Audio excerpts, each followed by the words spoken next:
آج ہم جس کہانی پہ بات کرنے والے ہیں وہ صبر، ایمان اور آزمائش کی ایک انتہا ہے۔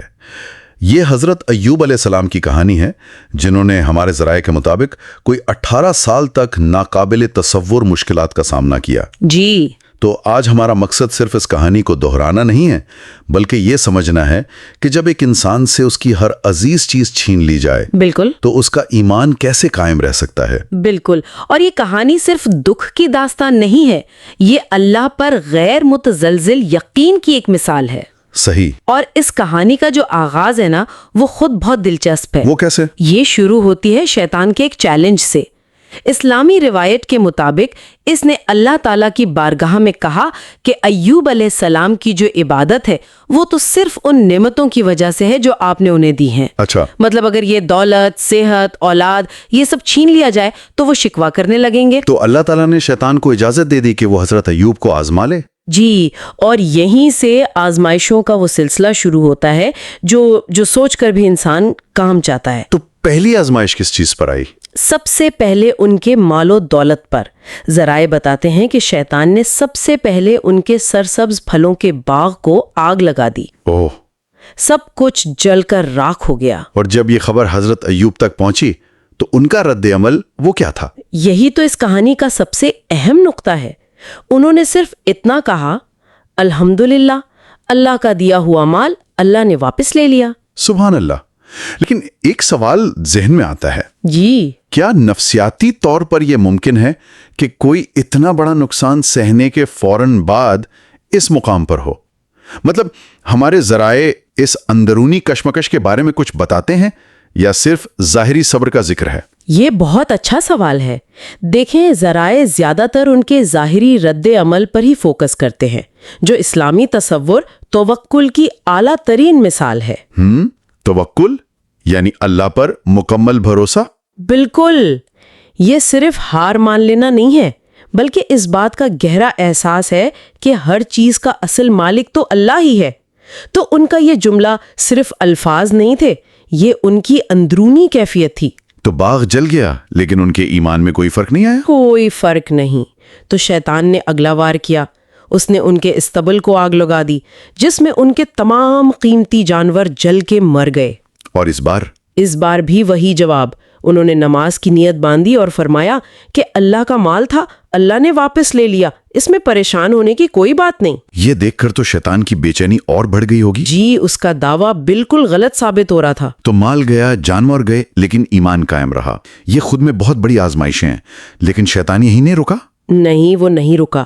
اس نے اگلا حملہ وہاں کیا جہاں انسان سب سے زیادہ کمزور ہوتا ہے، اولاد پر۔ جی، حضرت ایوب علیہ السلام کے 12 بیٹے تھے جو ایک مدرسے میں پڑھتے تھے۔ 12 بیٹے؟ جی، شیطان نے موقع دیکھ کر مدرسے کی چھت گرا دی اور تمام بچے ملبے تلے دب کر شہید ہو گئے۔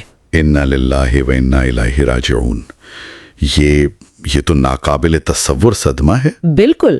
جب یہ خبر ان تک پہنچی تو ان کا کیا رد عمل تھا؟ ان کا رد عمل صبر اور ایمان کی وہ انتہا ہے جسے سمجھنا بھی مشکل ہے۔ کیا کہا انہوں نے؟ انہوں نے تسبیح پڑھتے ہوئے فرمایا، اللہ کا دیا ہوا مال اللہ نے واپس لے لیا۔ ایک ہی دن میں اپنی تمام اولاد کھونے کے بعد بھی؟ جی، ایک لمحے کے لیے یہاں رک کر سوچیں، ہم یہ کہانی سن رہے ہیں لیکن اس انسان پر کیا گزری ہوگی؟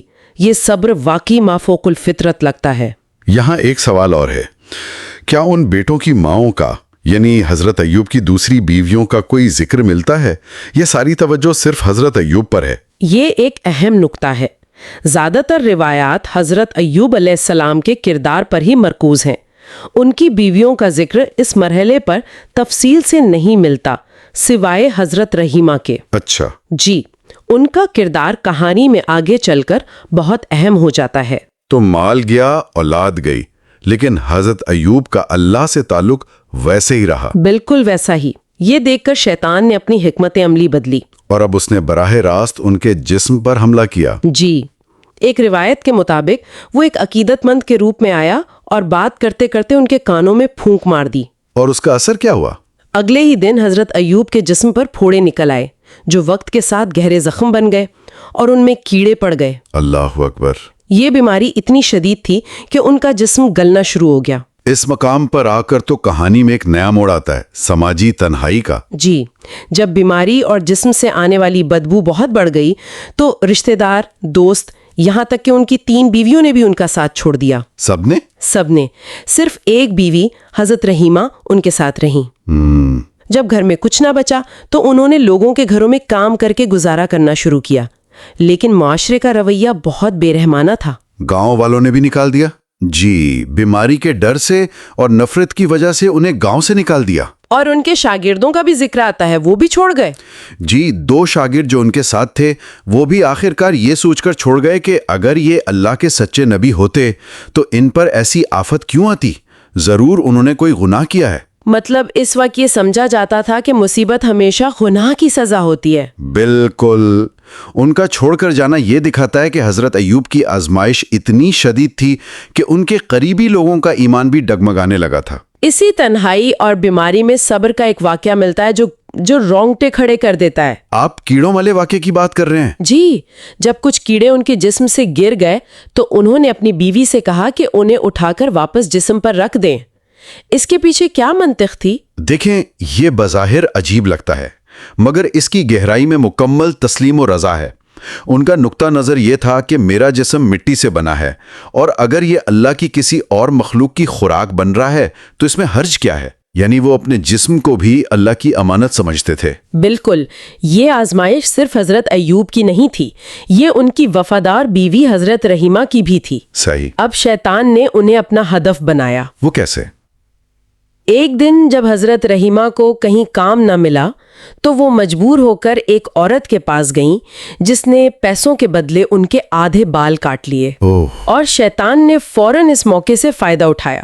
وہ ایک درویش کا روپ دھار کر حضرت ایوب کے پاس پہنچا اور ان کے دل میں شک کا بیج بو دیا۔ کیا کہا اس نے؟ اس نے کہا کہ آپ کی بیوی بد کردار ہے اور چوری کے الزام میں سزا کے طور پر اس کے بال کاٹے گئے ہیں۔ یہاں پہلی بار کہانی میں ہمیں حضرت ایوب کے غصے کا اظہار نظر آتا ہے۔ جی، انہوں نے قسم کھائی کہ جب وہ ٹھیک ہو جائیں گے تو اپنی بیوی کو 100 کوڑے ماریں گے۔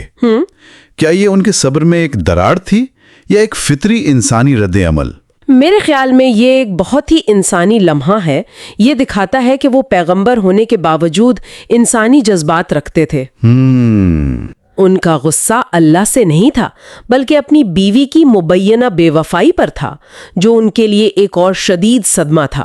بعد میں جب حقیقت کھلی تو جب حضرت جبرائیل علیہ السلام نے آ کر حقیقت بتائی تو انہیں اپنی غلطی کا شدید احساس ہوا اور انہوں نے اپنی بیوی سے معافی بھی مانگی۔ لیکن شیطان نے ہمت نہیں ہاری۔ نہیں، بالکل نہیں۔ اس نے ایک اور چال چلی۔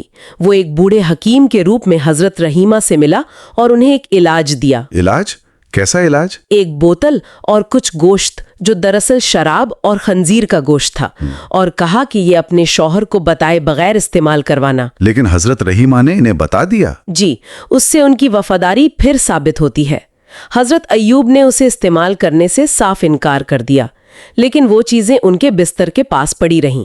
یہاں ایک بہت ہی دلچسپ روحانی پہلو سامنے آتا ہے، تجلی کا۔ جی، ذرائع بتاتے ہیں کہ حضرت ایوب کو ہر رات اللہ کی تجلی کا تجربہ ہوتا تھا جس سے انہیں سکون ملتا تھا۔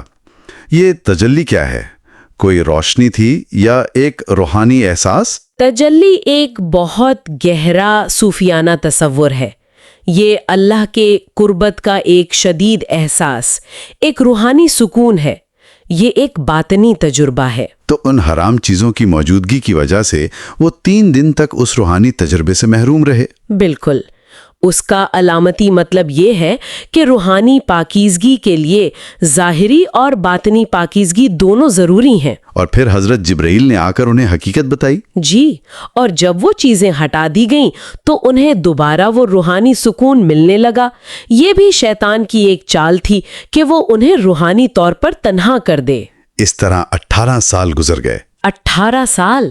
آخرکار وہ لمحہ آیا جب حضرت ایوب نے اللہ سے دعا کی، لیکن یہ دعا بھی عام دعا جیسی نہیں تھی۔ جی، جب کیڑے ان کی آنکھوں اور زبان تک پہنچ گئے تب انہوں نے دعا کی، لیکن اس دعا میں کوئی شکوہ نہیں تھا، کوئی شکایت نہیں۔ تو انہوں نے کیا عرض کیا؟ انہوں نے عرض کیا، اے اللہ، میں اپنی آنکھوں سے نماز کا وقت دیکھتا ہوں اور اپنی زبان سے تیرا ذکر کرتا ہوں، اگر یہ بھی ختم ہو گئے تو تیری عبادت مشکل ہو جائے گی۔ یہاں بھی وہ اپنی تکلیف کی نہیں، اپنی عبادت کی فکر کر رہے ہیں۔ بالکل، ان کی دعا کا محور اپنی ذات نہیں، اللہ سے ان کا تعلق تھا۔ اور یہی دعا قبول ہوئی۔ جی، اس خالص نیت کے بعد اللہ کی طرف سے مدد نازل ہوئی۔ حضرت جبرائیل علیہ السلام آئے اور انہیں کہا کہ اپنا پاؤں زمین پر ماریں، اور وہاں سے پانی کا ایک چشمہ پھوٹ پڑا۔ جی، اس پانی سے نہانے اور پینے کے بعد نہ صرف ان کی بیماری ختم ہو گئی بلکہ وہ پہلے سے بھی زیادہ صحت مند اور خوبصورت ہو گئے۔ ایک معجزاتی شفا۔ بالکل، جب حضرت رحیمہ واپس آئیں تو اپنے بیمار شوہر کو نہ پا کر رونے لگیں۔ انہوں نے وہاں بیٹھے ایک خوبصورت شخص جو دراصل حضرت ایوب ہی تھے سے اپنے شوہر کے بارے میں پوچھا، اور جب انہوں نے اپنا چہرہ دکھایا تو وہ انہیں پہچان کر رو پڑیں اور گلے لگا لیا۔ یہ 18 سال کے صبر کا پھل تھا۔ اس کے بعد حضرت رحیمہ نے بھی اس چشمے میں غسل کیا اور ان کی جوانی اور خوبصورتی بھی لوٹ آئی۔ جی، اور اللہ نے نہ صرف ان کی صحت بحال کی بلکہ روایات کے مطابق ان کا گھر، مال و دولت اور اولاد بھی انہیں واپس لوٹا دی۔ لیکن ایک معاملہ ابھی باقی تھا۔ وہ قسم جو انہوں نے غصے میں کھائی تھی، جی، اس کا حل کیا نکلا؟ اس کا حل بھی اللہ کی طرف سے آیا۔ حضرت جبرائیل نے مشورہ دیا کہ 100 گندم کے خوشے لے کر ایک گچھا بنائیں اور اس سے اپنی بیوی کو ایک بار ہلکے سے ماریں۔ اچھا، اس سے قسم بھی پوری ہو جائے گی اور بیوی کو تکلیف بھی نہیں ہوگی۔ یہ تو شریعت میں نرمی اور حکمت کی ایک بہترین مثال ہے۔ بالکل، مقصد سزا دینا نہیں تھا بلکہ قسم کی لاج رکھنا تھا۔ تو اس پوری کہانی کو سمیٹتے ہوئے ہم یہ کہہ سکتے ہیں کہ شیطان نے ہر ممکن کوشش کی، مالی، جذباتی، جسمانی، سماجی، ہر طرح سے، لیکن وہ ان کے صبر اور یقین کو متزلزل نہ کر سکا۔ جی، اور اس کا گہرا سبق یہی ہے کہ آزمائشیں ہمیشہ سزا نہیں ہوتی۔ اسلامی نقطہ نظر سے یہ انسان کے روحانی مرتبے کو بلند کرنے اور اسے اللہ کے قریب لانے کا ایک ذریعہ ہوتی ہیں۔ آج کے دور میں جب ہم دکھ اور تکلیف کی بات کرتے ہیں تو اکثر نفسیاتی یا سائنسی وجوہات تلاش کرتے ہیں۔ اس کہانی کا نقطہ نظر خالصتاً روحانی ہے۔ ان دونوں کو ایک ساتھ کیسے سمجھا جا سکتا ہے؟ یہ ایک بہت اہم سوال ہے۔ دیکھیں، اس کہانی کا مقصد سائنس یا نفسیات کی نفی کرنا نہیں ہے۔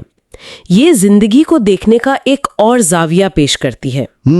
ایک زاویہ کیوں کا جواب دیتا ہے، یعنی بیماری کی طبی وجہ کیا ہے۔ دوسرا زاویہ کس لیے کا جواب دیتا ہے، یعنی اس تکلیف میں میرے لیے روحانی طور پر کیا سبق ہے۔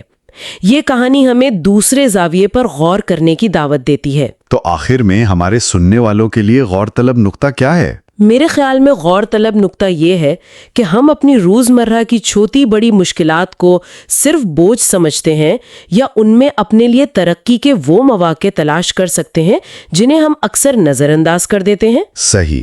کیا آزمائش محض برداشت کرنے کی چیز ہے یا یہ روحانی اور شخصی ترقی کا ایک اوزار بھی ہو سکتی ہے؟ حضرت ایوب کی کہانی بتاتی ہے کہ اگر نقطہ نظر درست ہو تو شدید ترین تکلیف بھی انسان کو توڑنے کے بجائے اسے کندن بنا